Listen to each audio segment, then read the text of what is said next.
Y bien, estamos ahora con el ministro de Economía, Miguel Castilla. Ministro, buenas noches, ¿qué tal? Buenas noches, Jaime, ¿qué tal? ¿Cómo está? Bueno, se ha aprobado la Agenda de Competitividad 2012-2013, solo un año. Bueno, me parece que quizás se debieron haberlo hecho hasta el 2016, de una vez por todas, ¿no? 2 años. Bueno, 2 años. Pero antes de entrar a eso, quería comenzar preguntándole por otros temas que se han aprobado hoy día.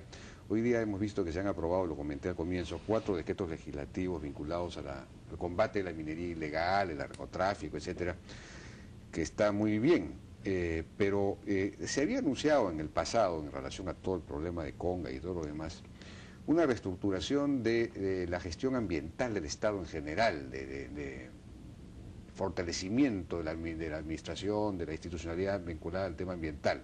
La Autoridad Nacional del Agua, la fiscalización ambiental, todo esto se iba a reunir, se supone, junto con alguna otra oficina en la PCM, pero en fin, habían una serie de ideas, y darle más, digamos, fortalecer pues esto, ¿no?, que es indispensable.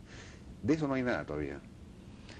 Bueno, hoy día se han aprobado decretos legislativos de lucha contra la minería ilegal. Sí. Acordémonos que el Congreso le ha dado facultades hasta el mes de abril al Ejecutivo. Y dentro de los proyectos que ha sido aprobado ha sido uno que trata de mejorar la fiscalización ambiental.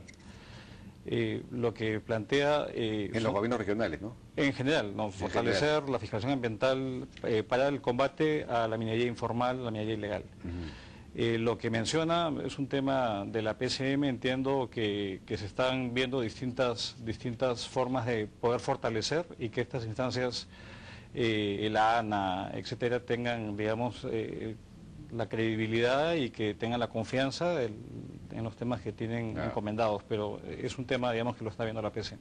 Lo está viendo la PCM, de acuerdo. Porque, por ejemplo, no solamente la parte de fiscalización, incluso la parte de promoción la parte de explicación en el terreno tampoco funciona, porque nadie va, el gobierno es como si no tuviera convicción respecto al tema de Conga, ¿no? Nadie explica nada, nadie dice que el proyecto es bueno y positivo. El único que lo dice es este programa, que yo no sé por qué, nadie se la juega, ni el ministro de Agricultura, ni el ministro de Energía y Minas, ni siquiera el presidente del Consejo de Ministros lo hace, pero no entra el tema de fondo.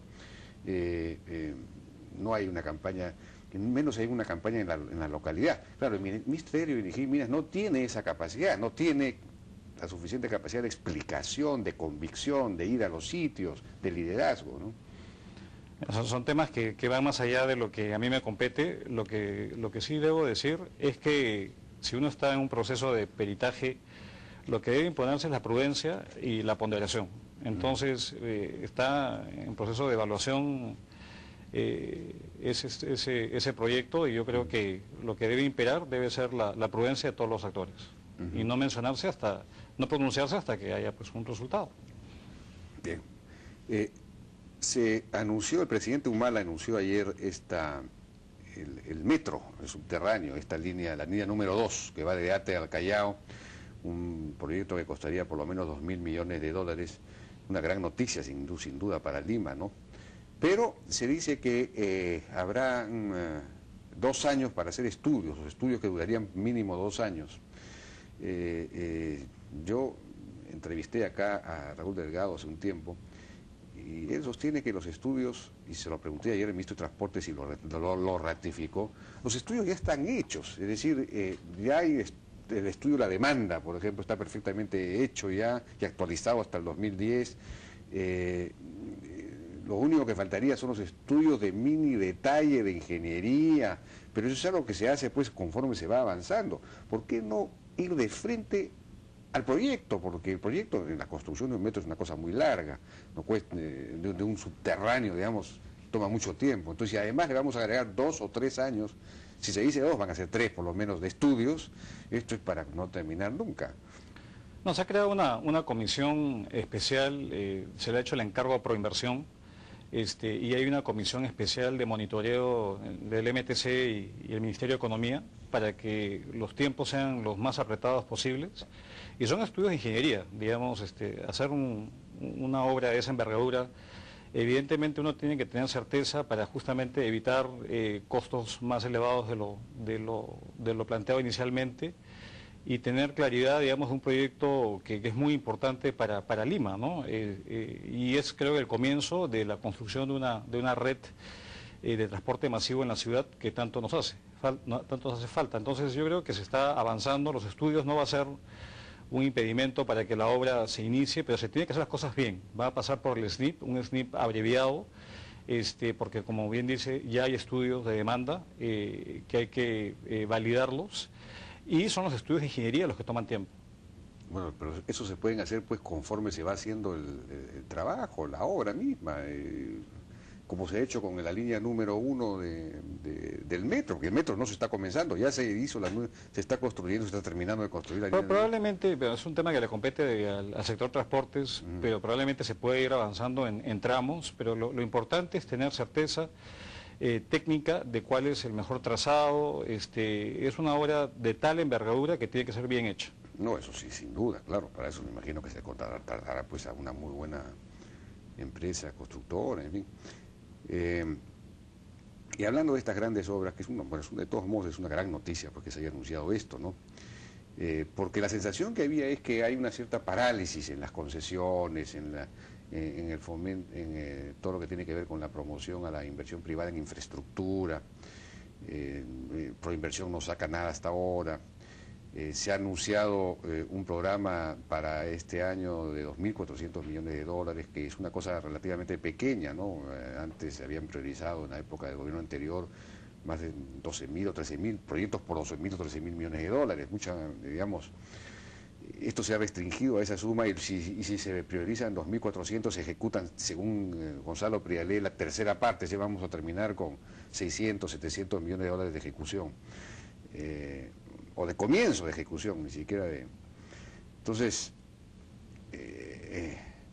¿a qué se debe esta, digamos, cierta timidez?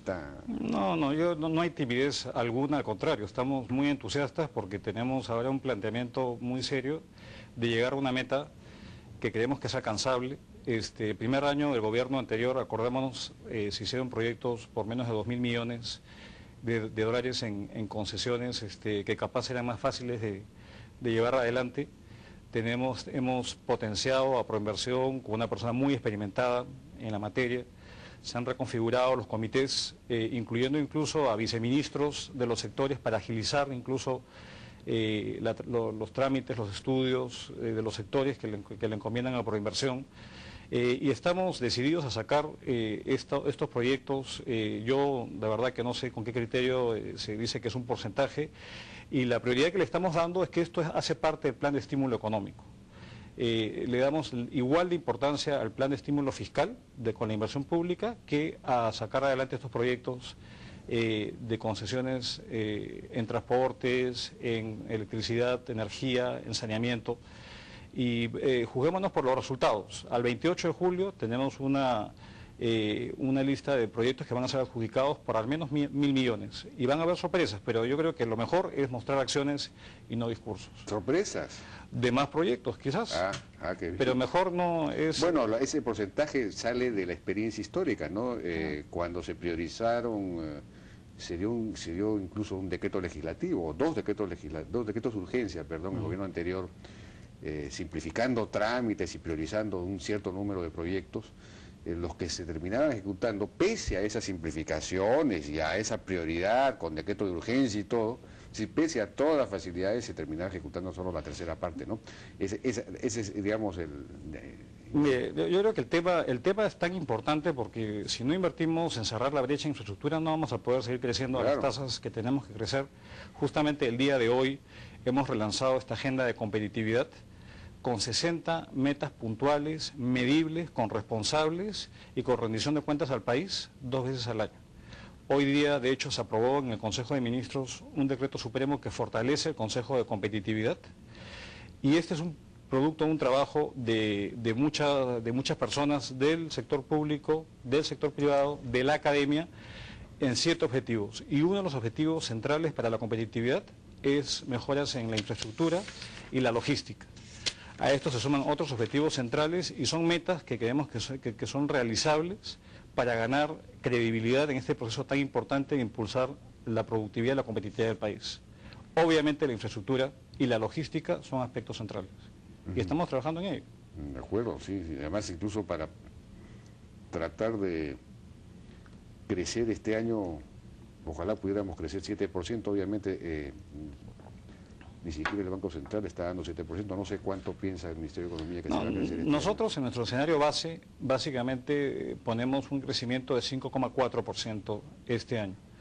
Y todo va a depender de factores, o gran parte va a depender de factores externos que escapan a nuestro control. Ahora, evidentemente la inversión pública y el plan de estímulo puede dar tanto porcentaje de crecimiento, el resto es privado. Y justamente ante esta realidad es que estamos impulsando la agenda de concesiones y estamos haciendo un comité de poder destrabar inversiones en el sector privado en distintos sectores. Semanalmente hemos hecho un grupo de trabajo liderados por la PCM, de ir viendo cuáles son las trabas de las grandes inversiones en el país y destrabarlas, con un reporte semanal al presidente de la República, identificando dónde están aquellos nudos que deben ser desatados. En esta coyuntura no podemos darnos el lujo, digamos, de que inversiones que están ahí listas a entrar al país no se den. Por ejemplo, estas concesiones para 2 líneas de transmisión en el sur del país que ya fueron, la concesión ya fue otorgada, ya podrían haber comenzado ese tiempo y no comienzan por distintas trabas. No, son trabas que son entendibles, hay instancias, digamos, que deben, digamos, alinearse a esta cruzada por la inversión que el presidente nos ha acometido. Pero es un trabajo de, obviamente, buscar la solución técnica para que estos proyectos no se paren, ¿no? Estas líneas de transmisión son críticas porque aseguran el suministro de electricidad en zonas que hoy enfrentan racionamientos. Claro. Entonces, estamos trabajando arduamente para que levantar, digamos, estas trabas que puedan haber y que la economía siga creciendo. En diciembre hemos crecido 6% y hemos revertido la caída que habíamos visto. El sector de demanda de cemento está creciendo a tasas de 2 dígitos nuevamente y hay una dinámica distinta a la que prevalecía hace unos meses. Obviamente todo esto depende de cómo se den las cosas afuera y que sigamos perseverando en tener una inversión pública más eficaz. De hecho, el último trimestre creció 30% la inversión pública nacional en los 3 niveles de gobierno, nacional, regional y local. El plan de estímulo está funcionando, pero lo central ahorita es crear las condiciones para que la inversión crezca.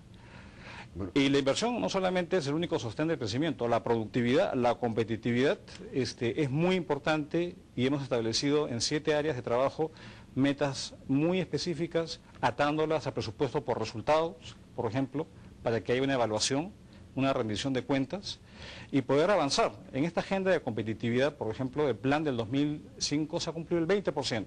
Entonces hay un gran déficit de credibilidad sobre estas medidas. Y acá hemos combinado el concepto de competitividad de 2 formas. Mejora en la productividad y tener un Estado más eficiente. Justamente un Estado más eficiente al servicio del ciudadano y que no le imponga costos de transacción a las empresas. Entonces toda esta discusión acerca de la importancia de que las inversiones fluyan y mantener un nivel de 30.000 millones de dólares de inversión en el país es fundamental. Sin eso no vamos a poder avanzar con inclusión social y los programas del gobierno. Bueno, me está pidiendo una pausa y regresamos. Claro, la red donde todo es posible. Cuenta ganadora HOT del BBVA Continental. Adelante. Este verano, preocúpate menos. Estoy aquí. Rimac Seguros. Nuevo Nissan Versa. Innovación que mereces. Innovación para todos. Habla mucho más con los nuevos planes Smart Total de Claro, que te traen más soles libres y minutos RPC para hablar, cientos de mensajes de texto y muchos megabytes de internet para que chatees con los que más quieres. Aprovecha y disfruta de estos nuevos planes. Claro, la red donde todo es posible. Hace 7 años, Don Ibis inauguró el primer agente BCP. Como doña Juana cobró sus remesas en el agente, inauguró una cabina de internet. Como don Alberto anunció su restaurante por internet, inauguró más mesas. Y como necesitó más insumos, don Hipólito inauguró más cultivos. Como el dinero se empezó a mover, se inauguraron más agentes y hasta un banco. Como solicitaron créditos, algunos inauguraron segundo piso y otros moto nueva. Y como queremos que el progreso llegue a todas partes, las inauguraciones no paran. Cuando inauguramos un agente BCP, se inaugura más que un agente. Bienvenido el éxito.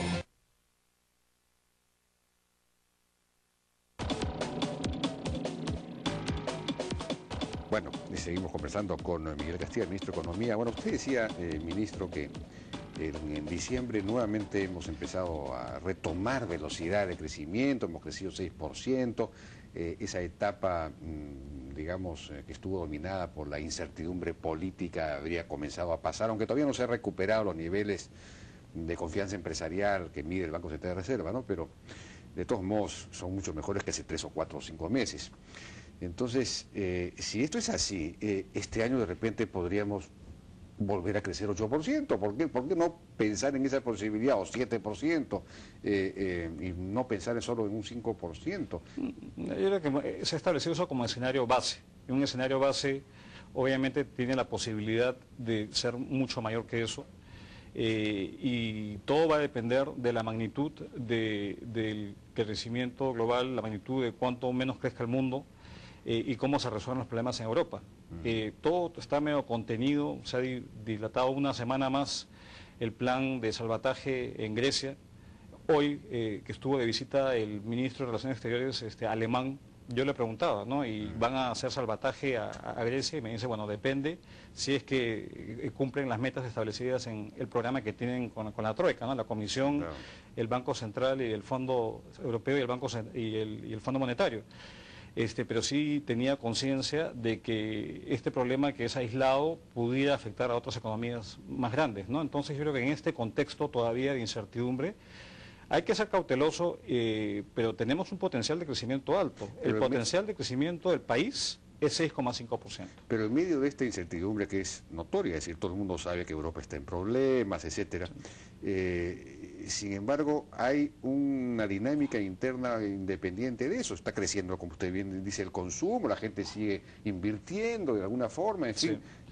Yo creo que no hay que caer ni en el triunfalismo, ni en la complacencia, ni obviamente en ser demasiado timorato. Yo creo que tenemos un punto de 5,5 de darse un par de condiciones.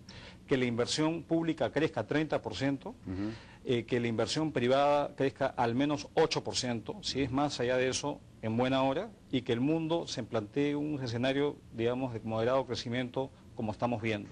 No un desplome, pero sin duda podemos crecer más. Ahora, usted señalaba, claro, para eso es fundamental que efectivamente se redinamicen las concesiones, la inversión privada en infraestructura y todo eso que está paralizado. Pero la agenda de competitividad, usted señalaba que solo se había avanzado un 20% en relación a lo que se planteó el año 2005. Pero el gobierno anterior se planteó un programa de ir mejorando en el doing business, que tiene que ver mucho con la competitividad, sin duda, y logró más o menos las metas, es decir, cada año el Perú fue mejorando su posición significativamente en este índice del doing business, ¿no? Eso se ha abandonado, ya lo sabemos hacia dónde vamos. No. O deberíamos tener quizás metas en el otro gran índice de competitividad, que es el del Foro Económico Mundial. En fin, deberíamos tener metas de ese tipo. Bueno, ahí tiene un documento que está repleto de metas medibles, con responsables, con cronograma, con rendición de cuentas que se va a hacer, trabajando en 7 áreas sustantivas.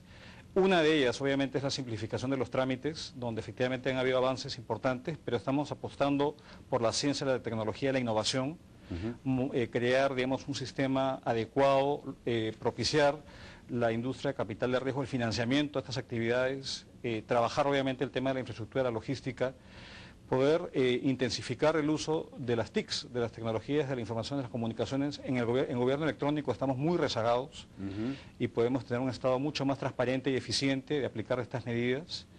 tenemos metas que tienen que ver con una mayor internacionalización de las empresas peruanas, tenemos metas en ambiente, tenemos metas en calidad, en educación para el trabajo, educación técnica, tecnológica, que es muy importante para insertarnos de manera más efectiva en la competencia global. Hoy en día estamos en la clase media de la competitividad a nivel global según estos índices. Y hay una apuesta al más alto nivel de poder avanzar en esa estrategia. Y repito, son 60 metas que creemos que son realizables, estamos atando el presupuesto al cumplimiento de estas metas y condolientes y responsables en cada uno de los sectores. Y esto es un trabajo no solamente del sector público, sino compartido con el sector privado y la academia. Pero el sector privado y la academia, ¿cómo participan? En la definición de las metas. Si estamos hablando, por ejemplo, de metas de ciencia y tecnología, tiene que participar la universidad. Si estamos hablando de tener mejores centros de formación técnica, obviamente la academia tiene un rol importante, al igual que el mercado, tiene que definir cuáles son esas necesidades. Ciencia y tecnología, usted lo ha mencionado ya varias veces, que es uno de los temas además de este programa. ¿Qué se va a hacer en ese asunto? Se habló en un momento dado, se ofreció crear un ministerio de ciencia y tecnología. Había una discusión, entiendo, interna en el gobierno sobre eso, no sé qué se definió finalmente, si se va a crear o no. Se va a aumentar el presupuesto, porque el presupuesto para ciencia y tecnología en el Perú es de los más bajos a nivel del mundo y de América Latina. Me parece que le ganamos solamente a Bolivia en ese terreno. Pero tener más presupuesto no es una garantía de resultados. Veamos, en el tema social hemos duplicado el presupuesto y los indicadores, no se han incrementado en tal proporción. Lo importante es que hemos encomendado un estudio que ya lo tenemos listo a la OSD para definir cuál es el mejor arreglo institucional. El presidente está pensando potenciar todas las actividades de investigación de INIA, de las distintas entidades públicas y poder potenciar esto de manera conjunta con el sector privado. Y queremos tener una industria que financie la innovación, el capital de riesgo que está, muy inexistente casi en el país, y para esto también estamos viendo reformular nuestros bancos de segundo piso. El COFIDE puede convertirse efectivamente en una entidad tipo Corfo, donde la innovación, el financiamiento de la innovación sea preponderante en sus actividades. Entonces, hay una apuesta decidida, y yo no lo mediría en términos de cuánto gasto, sino cuán efectivo soy en términos de lograr patentes internacionales o nuevas tecnologías, y yo creo que ha habido muchos casos de éxito en el país de innovación, especialmente en pymes y en los sectores agroindustriales. Hay grandes innovaciones tecnológicas que se han dado en el país. Yo creo que el compromiso del gobierno radica en apostar por esto. Si no apostamos en esto, no vamos a seguir creciendo más allá de los niveles que hemos logrado, y todavía tenemos grandes carencias. Pero ¿cómo vamos a apostar? Digamos, por ejemplo, hay la alternativa de dar incentivos tributarios a las empresas para que puedan capacitar a sus trabajadores o para que puedan hacer investigación. ¿Se va a hacer eso o no se va a hacer?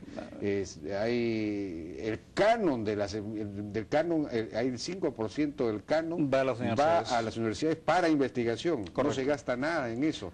Hay un montón de plata, ahí hay un montón. Usted dice que el problema no es el gasto, pero ahí sí hay un montón de plata, más de 1.000 millones de soles. Por eso mismo, el tema no tanto es los recursos, sino la capacidad de traducir esos recursos en mejoras en los procesos productivos, en incorporar o adaptar tecnologías de afuera.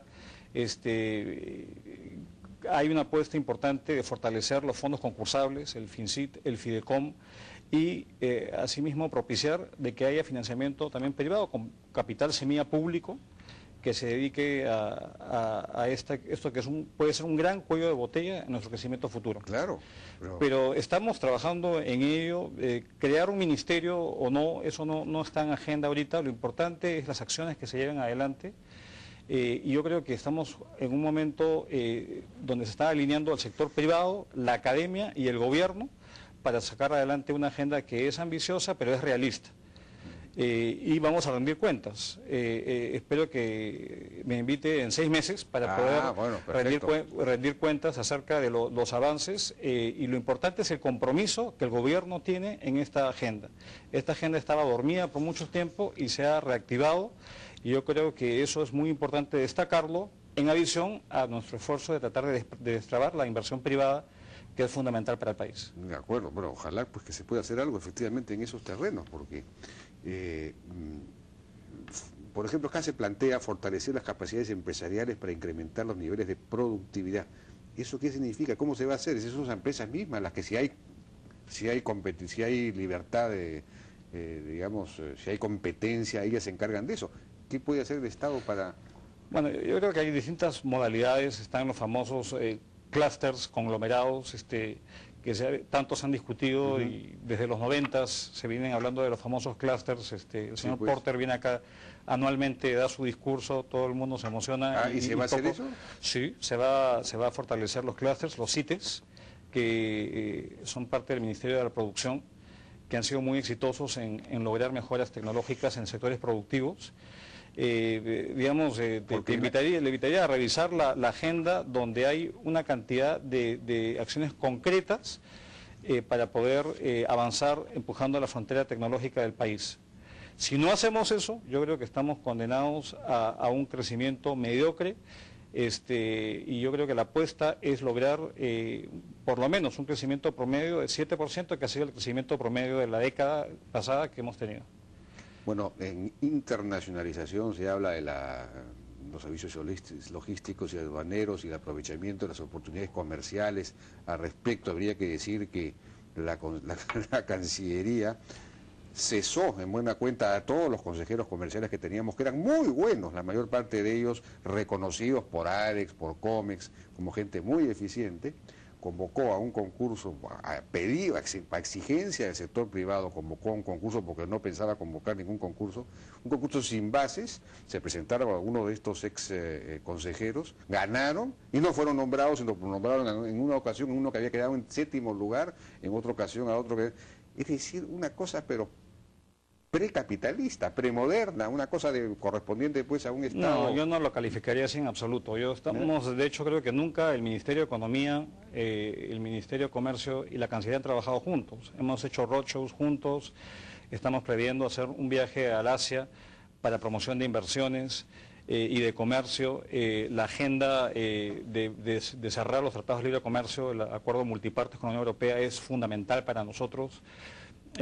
Seguir las negociaciones del tratado con el APEC es fundamental y la Cancillería tenía un rol muy importante en eso. Entonces yo la verdad que no descalificaría, más bien yo la veo muy proactiva empujando temas que capaz no son tan conocidos por todos.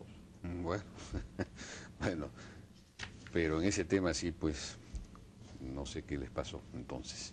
Bueno, ministro, ya no tenemos más tiempo, yo le agradezco su participación. Lo voy a llamar entonces dentro de 6 meses, espero que antes también, pero para ver los avances en la agenda de competitividad. Lo importante es plantear una meta clara, que hayan responsables, que haya seguimiento, y en 6 meses estamos acá.